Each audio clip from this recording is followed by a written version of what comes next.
Nous étions entre carrefour de 9 à 10 évêques, donc on ne sait pas vraiment le résultat de la réflexion, surtout que les carrefours avaient des thématiques un peu différentes. Moi j'étais dans un carrefour sur l'écoute des communautés qui sont attachées à la forme de l'ancien ordo, du vetus ordo comme on dit maintenant.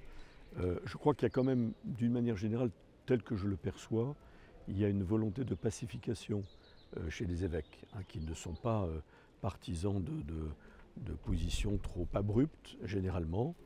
Et je crois qu'on s'appuie là sur la manière même dont le pape a entrevu les choses. Il y a son motu proprio, c'est une chose. Il y a les responsa dubia de la congrégation pour le culte divin, c'est une autre chose.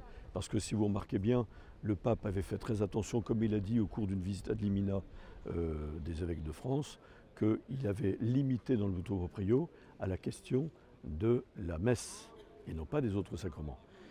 À partir d'une question qui a été posée par des évêques, la congrégation du culte divin a répondu de manière un peu plus large et donc beaucoup plus restrictive.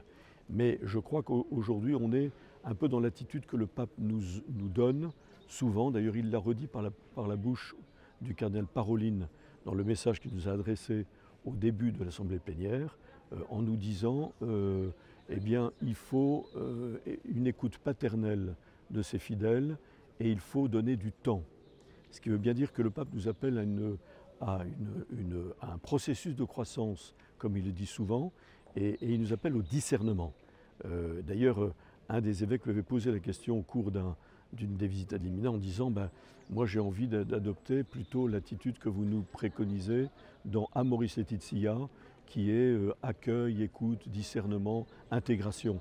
Et il a répondu à cet évêque, c'est exactement ça qu'il faut.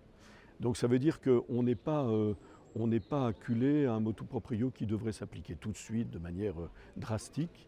La plupart du temps, on est plutôt en contact avec ces communautés de manière assez paisible et on entreprendrait plutôt un vrai dialogue avec eux sur le missel, sur les motivations qui les poussent à ceci ou cela, sur les sacrements, sur les livres liturgiques qu'ils utilisent, sur les livres de catéchèse, pour plutôt être dans une attitude de dialogue et de discernement et surtout de ne pas briser la communion.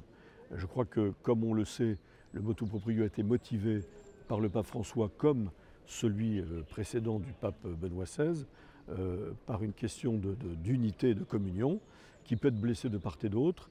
Et donc nous, on est vraiment résolument dans cette perspective de la communion et donc de prendre le temps de dialoguer, d'écouter paternellement, d'être plutôt dans une attitude de bienveillance et de confiance, d'autant plus qu'on est bien obligé de reconnaître que les communautés qui se rassemblent autour du vetus ordo sont composées seulement de jeunes.